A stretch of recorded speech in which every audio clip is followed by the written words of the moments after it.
उषा रानी जी, स्वागत है आपका। हाँ जी मैम। जी बताएं, सवाल करें। मैम मेरे पैरों में ना बहुत जलन है, बहुत ज्यादा जलन है।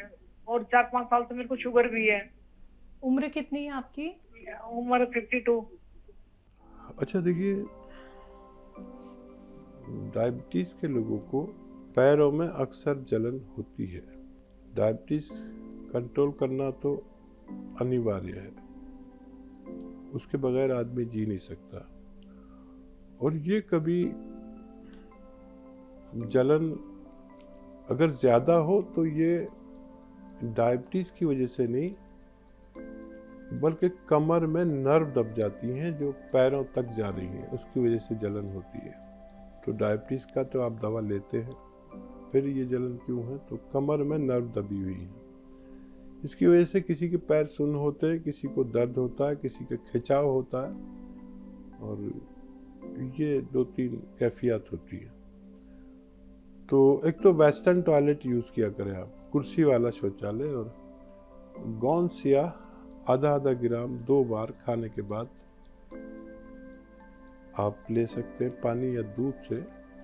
और अगर 6-7 महीना इस्तेमाल करेंगे, क्योंकि ये रोग बहुत देर में जाता है, 6-7 महीना लगातार इस्तेमाल करेंगे तो आपको फायदा मुमकिन है। कुरुक्षेत्र से हैं सुधा जी, स्वागत है आपका।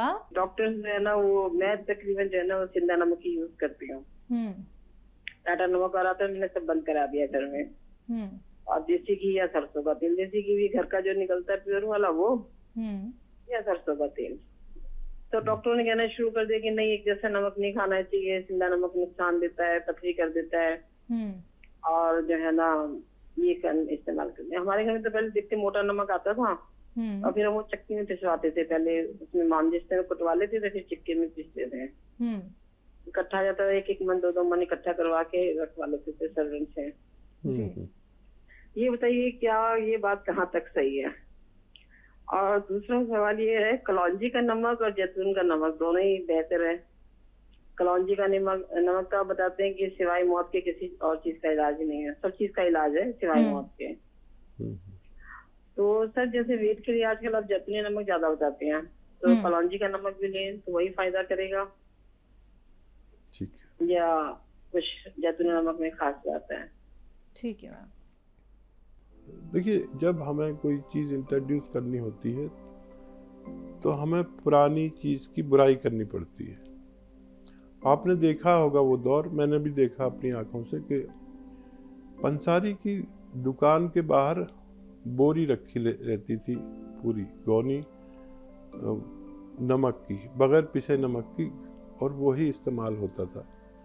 और वो नमक इतना सस्ता था कि पंसारी ने कभी उस नमक की बोरी को दुकान के अंदर रख के ताला लगा के नहीं गया रात को। ये मैंने खुद देखा। फिर वो नमक आ गए महंगे वाले, कि ऐसा नमक और वैसा नमक, और ये शामिल है उसमें, वो मौजूद है, लेकिन रोग को कुछ फ़ायदा नहीं है।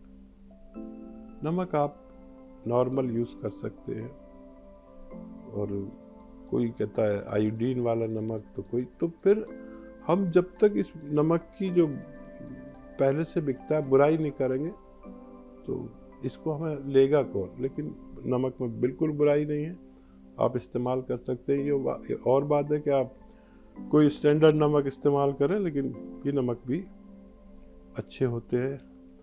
हमारी परवरिश वही नमक खाकर हुई है। यही जो कुछ, जो राई का तेल, आप सरसों का तेल कह रही हैं, वही खाया है हमने, और आज तक भी बुढ़ा होने के बावजूद आज तक भी मेरे जोड़ों में दर्द नहीं हुआ। अब सरसों का तेल खाया है, और वो सब चीज़ें खाइए जो एक गांव वाला खा सकता है, और अच्छा करते हैं आप। फिर घर की चीज़ें इस्तेमाल करते हैं, देसी घी इस्तेमाल करते हैं, घर का नमक इस्तेमाल कर सकते हैं, ये कभी नुकसान नहीं देते। मैं ताज्जुब करता हूँ कि मैं हकीम हूँ तो क्या हुआ, मेरे भी दर्द होना चाहिए ना। घुटनों में, कमर में, लेकिन कभी आज तक नहीं हुआ।